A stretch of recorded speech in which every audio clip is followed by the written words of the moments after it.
guess just for you, Jordan, how did y'all feel that y'all performed without Trey in that second half? I know y'all didn't maybe throw it once in the fourth quarter, but that third quarter just felt like stuff was just kind of off. What was y'all's takeaway from that?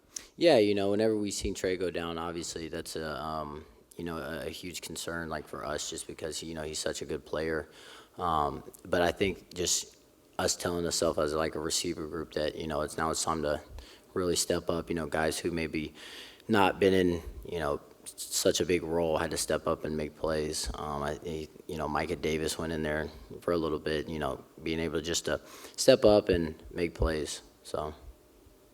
Along those lines, Jordan, how much does the offense specifically change when he's not out there? It looked like you moved out wide a lot more than you normally are. Does it change everything about the way you guys operate, or is it next man up? Yeah, I think just anybody that goes down really is always just next man up. Like I said, losing Trey that game was really was really just concerning for us, just because some guys who maybe not have played as much have to, like you said, next man up mentality. I think that's just how we are as a team. If somebody goes down, next man up. So, yeah.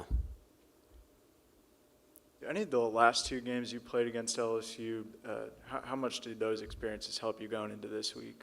Yeah, I think that game in, 2022, playing in Death Valley for the first time, I think that's going to help out a lot because, I've been around that environment already. It's a very, very hostile environment. Their fans show up and they're loud. And so just being in that environment once it will probably help just a little bit. I mean, even with, me and Jackson, even for Jackson really, just being already used to that, kind of environment. We didn't play there at night in 2022, but it's going to be a great crowd. It's going to be a great environment. We're super excited to get out there and, go against LSU on their own turf. It's a new year, obviously, but does that 2022 experience, is that something maybe you, Jackson, and the rest of those 22 portal guys talk about? Yeah, I know for me, in general, I like going into big-time, stadiums, and it's nice being able to pull out a win in those kind of environments and those kind of crowds. Death Valley it's a crazy environment, like I said, and being able to look down the road and tell people, yeah, we went into LSU and 2024 and pulled out a win. That's it's something that I'll be able to tell down the line.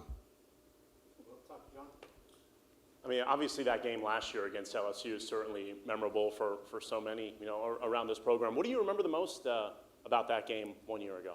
Man, that was a crazy game for us. I know me and Jackson had wanted that game pretty bad.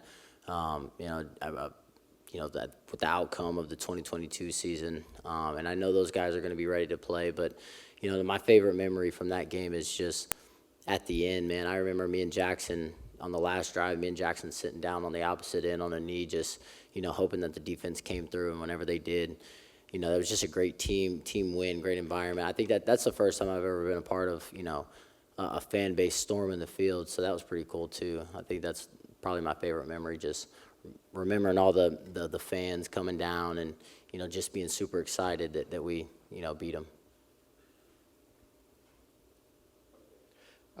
Speaking about the defense, going back to kind of ask about the offense having some issues in the second half, what is it like having the defense that y'all got this year? And I think even Dart said the pressure's gone. I feel like we got to put up 7 every possession. Yeah, we talked about that yesterday.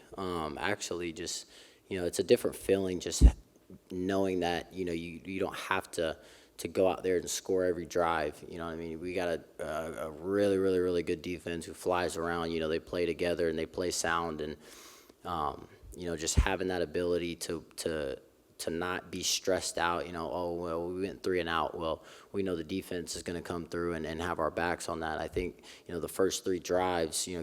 Coach Kiffin said that the first 3 drives from South Carolina were 3 and outs, and that's huge as an offense because we didn't score on the first drive, but the defense had a 3 and out, and then we come back and score on the second drive, and it's a great feeling to just have your defense out there and make plays.